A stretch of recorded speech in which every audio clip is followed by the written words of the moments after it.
नमस्कार। पहलवान विद्यालय महिला महाविद्यालय मनाली ललितपुर के यूट्यूब चैनल पर आप सभी का हार्दिक स्वागत है। पुनः हम उसी टॉपिक पर विचार करेंगे जिसका नाम है संविधान सभा। मैं सुषमा पटेल, राजनीति विभाग से। आज हम संविधान सभा के द्वितीय और तृतीय बैठक के बारे में पढ़ेंगे, इनके महत्वपूर्ण पहलुओं को देखेंगे। आइए पढ़ते हैं संविधान सभा के महत्वपूर्ण पहलू। उससे पढ़ने के पहले, उनको पढ़ने से पहले हम एक चीज बहुत ही क्लियर कर लें कि जो हमने पहले पढ़ा था संविधान सभाएं कैसे गठन हुई, इनका क्या इंट्रोडक्शन है, वो हम पहले पढ़ चुके हैं। अब हम बात करते हैं, पिछली वीडियो में हमने देखा था और हमने जाना था कि जो पहली बैठक थी 9 दिसंबर 1946 में, उसमें मात्र 207 सदस्य जुड़े थे।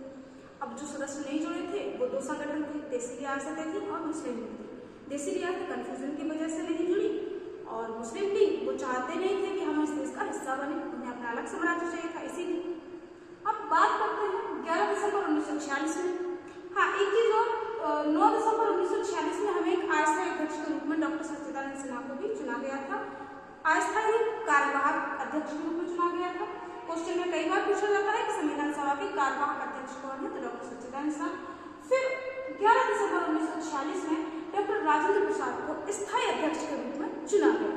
जब संविधान लागू हो गया तो हम देखते हैं कि डॉक्टर राजेंद्र प्रसाद जी 1950 से लेकर 1962 में प्रथम राष्ट्रपति के रूप में कार्यवाहक रहे।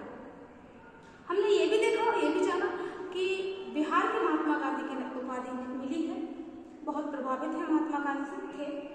अब हम बात करते हैं 13 दिसंबर 1946 में। मैंने लिखा है यहाँ पर उद्देश्य प्रस्ताव।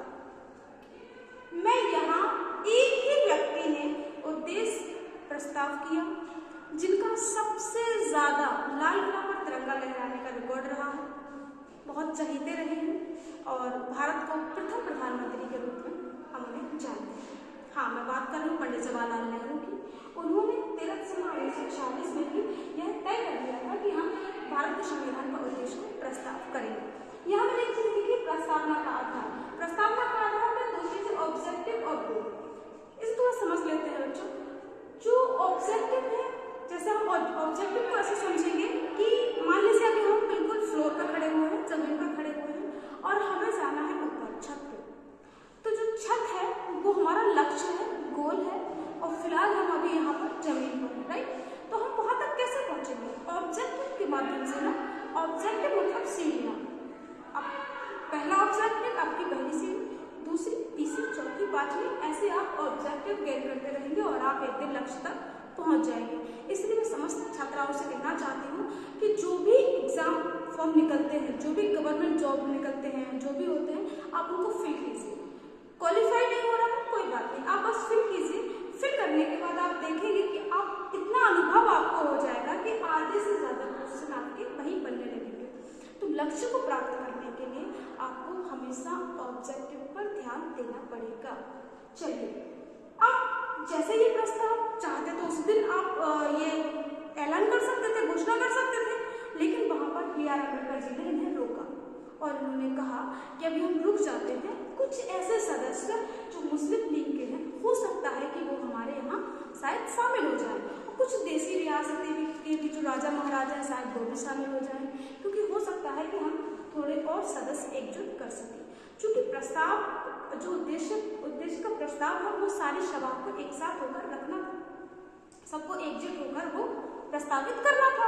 तो उन्होंने कहा थोड़ी देर रुक जाते हैं और जब कुछ और सदस्य हो जाएंगे, हो सकता है कि मन बदल जाए, लोगों का इकट्ठे हो जाए, है ना।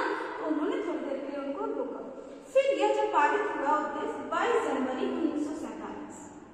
1947 में इसकी फिर घोषणा कर दी। अब हम बात करते हैं B.R. अम्बेडकर जी की, जिन्हें भारत का संविधान का पिता कहा जाता है, और K.B. राव जी ने इन्हें भारत की जननी कहा है, भारत के संविधान की जननी कहा है, माँ का दर्जा दिया है। ऐसे महान व्यक्तित्व के बारे में हम नेक्स्ट वीडियो में पढ़ेंगे। आज के लिए